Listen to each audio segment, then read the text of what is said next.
मुख्यमंत्री उमर अब्दुल्ला को नगरोटा में आया गुस्सा। उनका माइक हुआ बंद। अपनी ही कैंडिडेट शमीम बेग पर बरसे।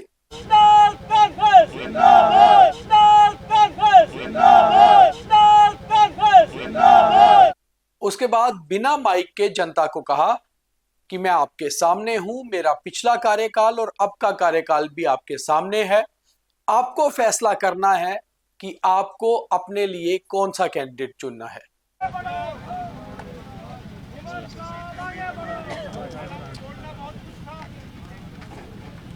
ना तो एक सीट जीतने से नेशनल कॉन्फ्रेंस की सरकार गिरेगी, ना ही एक सीट जीतने से बीजेपी सरकार बना पाएगी।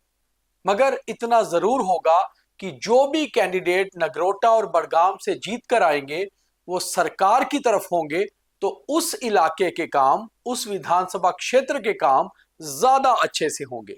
खैर, ये तो जनता को फैसला करना है कि उन्हें उस सरकार का कैंडिडेट चुनना है जो पहले से ये कहती है कि हमारे पास पावर नहीं है, या फिर उन्हें उस विपक्ष का कैंडिडेट चुनना है जो ये कहते हैं कि सारी पावर तो सरकार के पास है। यानी कि दोनों ही पक्ष ऐसे हैं जो ये कहते हैं कि हमारे पास पावर नहीं है। तो आखिर ऐसे में जनता क्या करे, ये फैसला जनता को करना है। मगर बड़ी बात यह है कि मुख्यमंत्री उमर अब्दुल्ला का माइक खराब हो गया। जब माइक खराब हुआ तो उमर अब्दुल्ला 4 मिनट 44 सेकंड तक अपना भाषण दे चुके थे। उसके बाद उमर अब्दुल्ला अपने माइक को ठीक होने का इंतजार करते करते करीबन 2.25 मिनट वहीं खड़े रहे। जब उनका माइक दुरुस्त नहीं हुआ तो उमर अब्दुल्ला कहीं ना कहीं गुस्से में नजर आए। अपनी ही कैंडिडेट शमीमा बेग, जो नगरोटा से नेशनल कॉन्फ्रेंस की टिकट पर चुनाव लड़ रही हैं, उन्हें कुछ कहते हुए भी नजर आए। और शायद उमर अब्दुल्ला ये कह रहे हो कि अगर पहले से ही ऐसी मैनेजमेंट है तो फिर इलेक्शन मैनेजमेंट कैसी होगी। और आपको बता दें कि normally chief minister Omar Abdullah अगर अपने ऑफिशियल टूर पे होते हैं तो फिर उनके माइक और साउंड का सारा अरेंजमेंट डिपार्टमेंट ऑफ इंफॉर्मेशन का रहता है।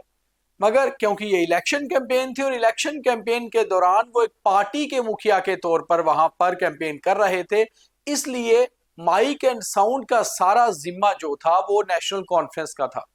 मगर ऐसे में जहां मुख्यमंत्री खुद मौजूद हों, डिप्टी चीफ मिनिस्टर वहां पर मौजूद हों, मंत्री वहां पर पहुंचे हुए हों और पार्टी की एक बड़ी रैली हो रही हो, ऐसे में आखिर अगर माइक ना चले तो फिर ये गलती माइक की है या माइक वाले की, ये समझ नहीं आता। मगर कहीं ना कहीं शायद उमर अब्दुल्ला ये सोच रहे होंगे कि नेशनल कॉन्फ्रेंस की रैली में अगर माइक इस कदर खराब हो रहा है कि उनके शब्द जनता तक नहीं जा पा रहे, तो क्या वाकई में नेशनल कॉन्फ्रेंस की थोड़ी किस्मत खराब तो नहीं चल रही। खैर, ये आप बेहतर बता सकते हैं कि नेशनल कॉन्फ्रेंस नगरोटा और बड़गाम से जीतेगी या नहीं, क्योंकि आपको वोट करना है। जो लोग हमें नगरोटा और बड़गाम से सुन रहे होंगे वो ज्यादा बेहतर बता सकते होंगे। मगर उमर अब्दुल्ला ने अपने 4 मिनट 44 सेकंड के भाषण में जो कहा वो बिल्कुल साफ है। उमर अब्दुल्ला ने ना तो बीजेपी पर कोई निशाना साधा, ना ही बीजेपी की कैंडिडेट और उनके पुराने मित्र रहे देवेंद्र सिंह राणा की बेटी देवयानी राणा पर, बल्कि उन्होंने एक बात बिल्कुल साफ कही कि एक सीट जीतने से ना ही नेशनल कॉन्फ्रेंस को कोई फर्क पड़ेगा, ना ही बीजेपी को। ना नेशनल कॉन्फ्रेंस कमजोर होगी और ना ही बीजेपी स्ट्रांग होगी।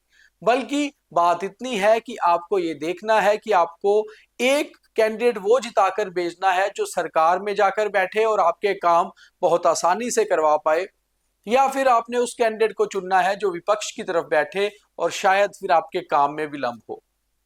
मगर उमर अब्दुल्ला ने एक बात बिल्कुल साफ कही कि पिछली बार भी नगरोटा ने बहुत कुछ उलटफेर किया है। नगरोटा ने एक ही कैंडिडेट को 2 बार 2 अलग अलग पार्टियों से जिताया है। ये तो बहुत अभागी बात रही कि पिछली बार जीतने के बाद देवेंद्र सिंह राणा शपथ ग्रहण के कुछ ही दिन बाद इस दुनिया से चल बसे। देवेंद्र सिंह राणा उमर अब्दुल्ला के पॉलिटिकल एडवाइजर भी रहे हैं जब वो पिछली बार जम्मू कश्मीर के मुख्यमंत्री थे, और वो उनके बेहद करीबी माने जाते थे। जम्मू में अगर खास दोस्तों में देखा जाए तो उमर अब्दुल्ला के वो देवेंद्र सिंह राणा ही थे। देवेंद्र सिंह राणा की बेटी अब नगरोटा से उपचुनाव लड़ रही है और उमर अब्दुल्ला का कैंडिडेट शमीमा बेग है, और वो उनके लिए आज रैली करने नगरोटा पहुंचे थे। आपने तस्वीरों में साफ देखा होगा कि जैसे ही उमर अब्दुल्ला ने बोलना शुरू किया और वो अपनी लय पकड़ रहे थे। वो जनता को ये कहने वाले थे कि आखिर उन्होंने किस तरह से पिछले टेन्योर में काम किया और एक साल में क्या क्या किया। उतने में उनका माइक बंद हो जाता है। पहले उमर अपने माइक को खुद ठीक करने की कोशिश करते हैं, कुछ टटोलते भी हैं, मगर उमर अब्दुल्ला का माइक नहीं चल पाता। ना केवल कॉर्डलेस माइक बल्कि जो स्टैंड माइक है वो भी खराब हो गया। उमर अब्दुल्ला 1-1.5 मिनट बाद कोशिश करते हैं कि उसे दोबारा से ठीक होगा तो वो स्पीच करेंगे, मगर 2 मिनट 27 सेकंड के करीब वहां खड़े रहने के बाद उमर अब्दुल्ला हार कर माइक रख के दूसरी ओर चले जाते हैं।